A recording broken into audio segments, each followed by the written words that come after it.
എല്ലാ കൂട്ടുകാർക്കും എൻ്റെ പുതിയൊരു വീഡിയോയിലേക്ക് സ്വാഗതം. ഇന്ന് ഞാൻ തയ്യാറാക്കിയെടുക്കാൻ പോകുന്ന പ്ലം കേക്കിൻ്റെ റെസിപ്പിയാണ്. വളരെ ഈസി ആയിട്ട് നമുക്ക് തയ്യാറാക്കിയെടുക്കാൻ പറ്റുന്ന സിമ്പിളായിട്ടുള്ളൊരു മെത്തേഡാണ് ഞാനിന്ന് കാണിച്ചു തരാൻ പോകുന്നത്. അപ്പോൾ ഇതെങ്ങനെയാണ് തയ്യാറാക്കുന്നതെന്ന് നമ്മുടെ വീഡിയോയിലൂടെ കണ്ടു നോക്കാം.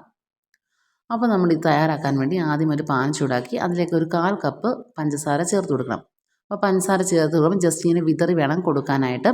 അപ്പോൾ ആദ്യം നമുക്ക് ഫ്ലെയിം കൂട്ടി വയ്ക്കാം, അതിന് കുഴപ്പമൊന്നുമില്ല. പഞ്ചസാര മെൽറ്റായി വരുന്നത് വരെ നമുക്കൊന്ന് ഫ്ലെയിം കൂട്ടി വയ്ക്കാം. മെൽറ്റായി കഴിയുമ്പോൾ നമുക്കിത് ഫ്ലെയിം ഒന്ന് കുറച്ച് വെക്കണം. അപ്പോൾ ഇപ്പോൾ നമ്മുടെ പഞ്ചസാരയൊക്കെ നന്നായിട്ട് മെൽറ്റായി വരുന്നുണ്ട്. മെൽറ്റ് ആയിട്ട് കളറൊക്കെ ഒന്ന് ചേഞ്ച് ആയി വന്നു. ഇനി ഫ്ലെയിം കുറച്ച് വെച്ചിട്ട് വേണം നമ്മൾ ബാക്കി കാര്യങ്ങൾ ചെയ്യാനായിട്ട്. കാരണം ഈ പഞ്ചസാര ഇങ്ങനെ ചെയ്തെടുക്കുമ്പോഴാണ് നമ്മളുടെ കേക്കിന് നല്ലൊരു കളർ കിട്ടുന്നത്. അതിനുവേണ്ടിയാണ് നമ്മൾ ആദ്യം ഈ ഒരു പ്രോസസ്സ് ചെയ്തെടുക്കുന്നത്. ഇപ്പോൾ പഞ്ചസാരയൊക്കെ നന്നായിട്ട് തിളച്ച് വന്നിട്ടുണ്ട്. അപ്പം നമ്മൾ ഫ്ലെയിം കൂട്ടി വെച്ച് കഴിഞ്ഞാൽ ഇത് പെട്ടെന്ന് കരിഞ്ഞു പോകാനുള്ള ചാൻസ് ഉണ്ട്. അതുകൊണ്ടാണ് ഫ്ലെയിം കുറച്ച് വെക്കാനായിട്ട് പറയുന്നത്. നന്നായിട്ട് പതയൊക്കെ വന്നിട്ടുണ്ട്. ഇനി ഇതിലേക്ക് നമുക്കൊരു 1/4 കപ്പ് വെള്ളം ചേർത്ത് കൊടുക്കണം. വെള്ളം ചേർത്ത് കൊടുക്കുമ്പം കുറേശ്ശെയായിട്ട് വേണം നമ്മൾ ചേർത്ത് കൊടുക്കാൻ. പെട്ടെന്ന് ഒരുമിച്ച് വെള്ളം ഒഴിക്കുമ്പം ഇതിങ്ങനെ പൊട്ടിത്തെറിക്കാൻ ചാൻസ് ഉണ്ട്. അപ്പോൾ നിങ്ങളുടെ കൈയൊക്കെ പൊള്ളും. അപ്പോൾ അതുകൊണ്ടാണ് പറയുന്നത് കുറേശ്ശെയായിട്ട് വെള്ളം ചേർത്ത് കൊടുക്കണം. അപ്പോൾ മൊത്തം 1/4 കപ്പ് പഞ്ചസാരയ്ക്ക് 1/4 കപ്പ് വെള്ളമാണ് ചേർത്തേക്കുന്നത്. വെള്ളം കൂടെ ചേർത്തിട്ട് നന്നായിട്ടൊന്ന് മിക്സ് ആക്കി എടുക്കണം. ആദ്യം വെള്ളം ചേർക്കുമ്പോൾ കുറച്ച് കട്ടിയായിട്ടായിരിക്കും കിട്ടുന്നത്. അത് കുഴപ്പമൊന്നുമില്ല. നമുക്ക് തിളച്ച് കഴിയുമ്പോഴത്തേന് അതിൻ്റെ കട്ടിയൊക്കെ ഒന്ന് മാറിയിട്ട് നല്ല ലൂസായിട്ടുള്ള പരുവത്തിൽ കിട്ടും. ഇനി നമുക്ക് ഫ്ലെയിം കൂട്ടി വയ്ക്കാമേ, അതിന് കുഴപ്പമില്ല. പിന്നെ ഇതിലേക്ക് നമുക്ക് 1/2 കപ്പ് ഓറഞ്ചിൻ്റെ ജ്യൂസ് ഒഴിച്ചു കൊടുക്കണം.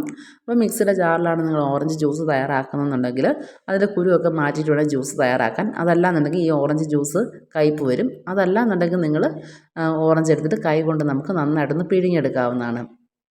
അങ്ങനെ ഓറഞ്ച് ജ്യൂസും കൂടെ ചേർത്ത് കൊടുത്ത് നന്നായിട്ടൊന്ന് മിക്സ് ആക്കി എടുക്കണം. ഇനി ഇതിലേക്ക് നമുക്കൊരു 1/2 കപ്പ് പഞ്ചസാരയും 1 ടേബിൾ സ്പൂൺ കൂടെ ചേർത്ത് കൊടുക്കാം. എന്നിട്ട് നമുക്ക് നന്നായിട്ടൊന്ന് തിളപ്പിച്ചെടുക്കണം. നമ്മളിത് തയ്യാറാക്കുന്നത് ഓവനും ബീറ്ററും ഒന്നുമില്ലാതെ നമ്മൾ വളരെ എളുപ്പത്തിൽ തയ്യാറാക്കാൻ പറ്റുന്നൊരു മെത്തേഡാണിന്ന് കാണിക്കുന്നത്. അപ്പോൾ നമുക്ക് ചേരുവകളെല്ലാം കൂടെ ഒന്ന് തിളപ്പിച്ചെടുത്തിട്ടാണ് നമ്മൾ ഈ ഒരു പ്ലം കേക്ക് തയ്യാറാക്കുന്നത്. ഇപ്പം നമ്മുടെ പഞ്ചസാരയൊക്കെ ചേർത്തിട്ട് ഒന്ന് തിള വന്നിട്ടുണ്ട്. ഇനി ഇതിലേക്ക് നമ്മൾ ചേർക്കുന്നത് ഓയിലാണ്. അപ്പോൾ 1/2 കപ്പ് സൺഫ്ലവർ ഓയിൽ നമുക്കിതിലേക്ക് ചേർത്ത് കൊടുക്കാം. സൺഫ്ലവർ ഓയിലും ചേർത്ത് കൊടുത്തിട്ട് നന്നായിട്ടൊന്ന് തിളച്ച് വരണം. കാരണം എല്ലാം കൂടെ നന്നായിട്ടൊന്ന് യോജിച്ച് കിട്ടാൻ വേണ്ടിയാണ് നമ്മൾ ചെയ്ത് കൊടുക്കുന്നത്.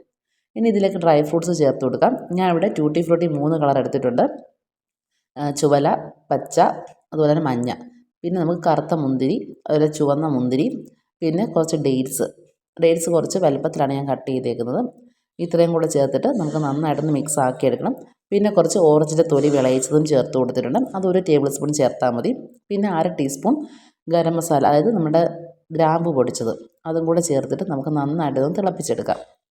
അപ്പോൾ നമുക്ക് ആദ്യം ഒരു 2 മിനിറ്റ് നമുക്ക് നല്ല ഹൈ സ്പീഡിലിട്ടിട്ട്, അതായത് ഫ്ലെയിം കൂട്ടി വെച്ചിട്ട് നമുക്ക് തിളപ്പിച്ചെടുക്കാം. അതിന് ശേഷം ഒരു 5 മിനിറ്റ് ലോ ഫ്ലെയിമിൽ വെച്ചിട്ട് നമുക്ക് കുക്ക് ചെയ്തെടുക്കാം. അപ്പോൾ ഈ വെള്ളമൊക്കെ ഒന്ന് ചെറുതായിട്ടൊന്ന് വറ്റി വരണം. അതുവരെ നമുക്കൊന്ന് 5 മിനിറ്റ് ഒന്ന് ഫ്ലെയിം കുറച്ച് വെച്ചിട്ട് കുക്ക് ചെയ്തെടുക്കാം. ഇപ്പോൾ നമ്മുടെ നന്നായിട്ടൊന്ന് കുക്കായി വന്നിട്ടുണ്ട്. ഇനി നമുക്ക് ഫ്ലെയിം ഓഫ് ചെയ്യാം. ഇനി ഇതിലേക്ക് ഞാൻ 1 table spoon mixed fruit jam കൂടെ ചേർത്തിട്ട് നന്നായിട്ടൊന്ന് തണുക്കാനായിട്ട് മാറ്റി വയ്ക്കാം. അപ്പോൾ തണുത്ത് കഴിയുമ്പോൾ നമുക്ക് ഈ ഒരു പരുവത്തിലാണ് കിട്ടുന്നത്. നമ്മുടെ ഈ പഴനിയിൽ നിന്നൊക്കെ കിട്ടുന്ന പ്രസാദമില്ലേ, പഞ്ചാമൃതം, അതേപോലെയാണ് കിട്ടുന്നത്. നല്ല ടേസ്റ്റ് ഇങ്ങനെ കഴിക്കാനായിട്ട് ഇത് നമുക്കൊന്ന് മാറ്റി വയ്ക്കാം. പിന്നെ നമ്മൾ ചെയ്യുന്നത് 2 മുട്ട എടുക്കണം. റൂം ടെമ്പറേച്ചറുള്ള മുട്ട വേണം എടുക്കാനായിട്ട്. അത് നമുക്കൊരു മിക്സിയുടെ ജാറിലേക്ക് ആക്കി കൊടുക്കാം. അങ്ങനെ 2 മുട്ട ചേർത്ത് കൊടുത്തു. 1/2 ടീസ്പൂൺ വാനില എസൻസും ചേർത്ത് കൊടുത്തിട്ട് ഒരു 20 സെക്കൻഡ് നമുക്ക് നന്നായിട്ടൊന്ന് അടിച്ചെടുക്കണം. നന്നായിട്ട് പതഞ്ഞ് വരണം, അതുപോലെ നമ്മളൊന്ന് അടിച്ചെടുക്കണം.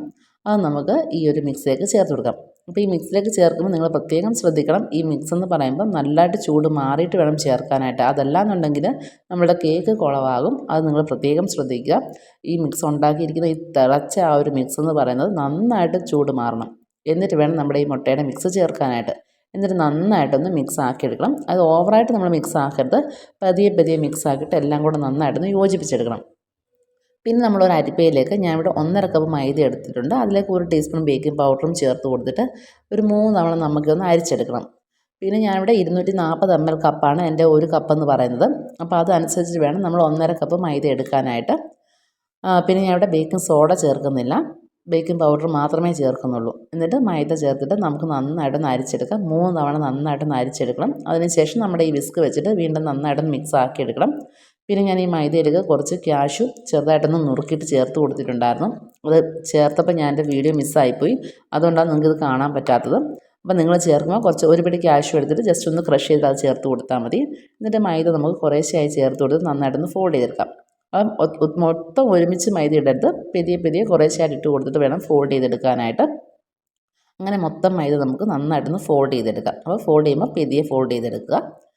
അപ്പോൾ നമ്മൾ ഫോൾഡൊക്കെ ചെയ്ത് കഴിഞ്ഞിട്ടുണ്ട്. ഇനി നമുക്കൊരു ബട്ടർ പേപ്പറൊക്കെ തടവിയ പാത്രത്തിലേക്ക് ഒഴിച്ച് കൊടുത്തിട്ട് കുറച്ച് കാഷ്യൂ അല്ലെങ്കിൽ കിസ്മിസോ ചേർത്തിട്ട് നമുക്കൊന്ന് ഡെക്കറേറ്റ് ചെയ്തിട്ട് നമുക്ക് കുക്ക് ചെയ്തെടുക്കാം.